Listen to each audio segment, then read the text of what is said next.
बिली bat मांगा part 2 में तुम्हारा स्वागत है दोस्तों। लास्ट पार्ट में 36 व्यूज आ गए थे, जो कि मेरे को उम्मीद नहीं थी, बट ठीक रिस्पांस आ गया था। इतना एक्सपेक्ट नहीं किया था मैंने। लास्ट पार्ट को डाले बहुत ज़्यादा टाइम हो गया, बट मैं बहुत ज़्यादा बिजी था।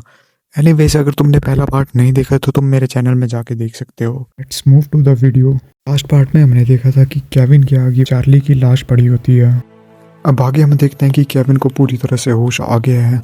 उसके सामने चार्ली की लाश पड़ी हुई है। उसे कुछ समझ नहीं आ रहा। वो बहुत ज़्यादा चिल्ला रहा होता है, पर तभी बाहर से उसे आवाज़ आती है। तुम चुप हो गए? केविन देखता है कि उस कमरे में कोई आ रहा होता है। केविन कहता है, कौन है वहाँ पे? हम देखते हैं कि वहाँ पे वो दुकानदार अंदर आ रहा होता है। वो केविन को कहता है, जीस कम ऑन, तुम मुझे इतनी जल्दी भूल गए? तुम मेरी दुकान में बैठ के अभी तो पी रहे थे। तुम दोनों अचानक से लड़ने लग गए। क्या कहते हैं उसे? हाँ, तुमने एक कराटे चॉप में ही उसे मार दिया। केविन को उसकी बात में विश्वास नहीं हो रहा होता। केविन उसे कहता है, कराटे चॉप? पर मैंने उसे नहीं मारा। उसके बाद तुमने मुझसे एक चाकू लिया और उसे मार दिया।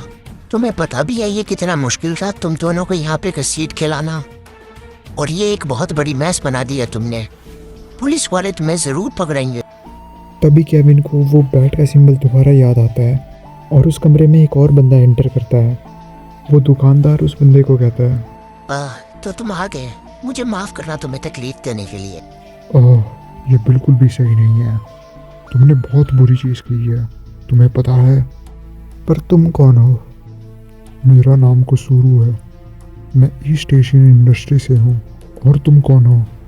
अच्छा होगा तुम सही सही बताओ, वरना GHQ आसानी से तुम्हारा नाम पता कर लेगी। मेरा नाम केविन यामागाता है, और मैं कोई सोल्जर नहीं हूँ। अभी ये मैटर नहीं करता। एक अमेरिकन सोल्जर की डेथ हुई है, और वो लाइन भी क्रॉस हो गई है। पर अब कोई चॉइस नहीं है। सारा इल्ज़ाम मेरे ऊपर डाल दो, मेरी ही गलती है। अगर अमेरिकन्स को इसके बारे में पता चला तो ब्लैक मार्केट बंद हो जाएगा। पर अब हम करें क्या? एक रास्ता है। तुम इस मर्डर का इल्ज़ाम अपने सर के ऊपर ले लो। अगर कोई पूछेगा तो तुम इसका इल्ज़ाम अपने सर पे ले लेना। तुम जापानीज हो, इसलिए तुम्हें कोई कुछ नहीं कहेगा। हम इसे एक रोड किल घोषित कर देंगे। आगे हम देखते हैं कि केविन और वो दुकानदार चार्ली की बॉडी को एक रेल ट्रैक में ले जा रहे होते हैं, ताकि रेल आए और वो इस बॉडी को पूरी तरह से तहस नहस कर दे। अरे जल्दी करो, कितने कमजोर हो तुम। मुझे माफ़ करो, पर मैं बहुत ज़्यादा कमज़ोर महसूस कर रहा हूँ। मतलब हमारे पास दूसरी कोई चॉइस नहीं है। ये स्ट्रेचर बहुत ज़्यादा हैवी है, हमें उसे उठा के ले जाना पड़ेगा। बस थोड़े दूर और। हाँ, इसे काम कर लेना चाहिए। जल्दी चलो यहाँ से। अगर किसी ने हमें देख लिया तो हमारा काम तमाम है। पर उस बुक का क्या? उस बैट का क्या? अरे उसे छोड़ो, हम उसे बाद में देख लेंगे। अभी भागो। तभी ट्रेन आती है और पूरी की पूरी बॉडी को कुचल देती है। आगे सीन शिफ्ट होता है और हम देखते हैं केविन कहीं से भाग रहा होता है, और वो एक प्रोस्टिट्यूट वाली जगह पे होता है। उसे गलती से एक प्रोस्टिट्यूट को धक्का लग जाता है, तो वो प्रोस्टिट्यूट केविन को चिल्ला के कहती है, हे, तुम अमेरिकन्स को क्या लगता है? तुम जो चाहो वो तुम कर सकते हो। तुम एक नंबर के शराबी हो। केविन वहाँ से जल्दी से भाग जाता है, और वो गलती से एक कूड़े के ढेर पे गिर जाता है, और उसे अपने फादर की बात याद आती है कि कभी किसी से चोरी मत करो। तभी उसके पास एक प्रोस्टिट्यूट आती है, और वो उससे पूछती है, मिस्टर सोल्जर, आप ठीक हो?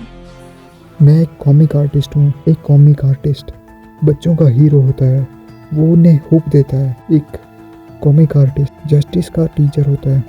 ओ डियर, तुमने एक सोल्जर की यूनिफॉर्म पहनी है, इसलिए मैंने पूछा। पर तुम कितने प्यारे हो। पर मुझे एक कॉमिक आर्टिस्ट कहलाने का कोई हक नहीं है। मुझे तो जिंदा रहने का भी कोई हक नहीं है।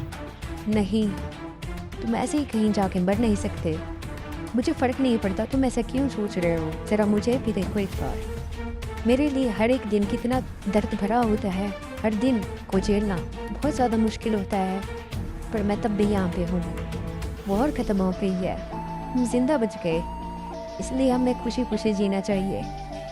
चलो ठीक है, उठो, मेरे साथ चलो। पर मुझे नहीं जाना। अरे चलो तो सही। चलो यहाँ पे देखो, जब हमसे चीज़ें बर्दाश्त नहीं होती तो हम यहाँ आके इससे प्रेयर करते हैं। प्रेयर करते हो? आगे हम देखते हैं वो प्रोस्टिट्यूट केविन को कहीं पे लेके जाती है और वो उसे दिखाती है कि वो किससे प्रेयर करते हैं। हम देखते हैं एक पिलर के ऊपर बिली बैट बना हुआ है और वो सब प्रोस्टिट्यूट उससे प्रेयर कर रही होती हैं। ये देख के केविन की आंखें खुली की खुली रह जाती हैं। और आज की वीडियो के लिए गाइस इतना ही। नेक्स्ट वीडियो सून आएगी, तब तक के लिए स्टे ट्यून, बाय बाय।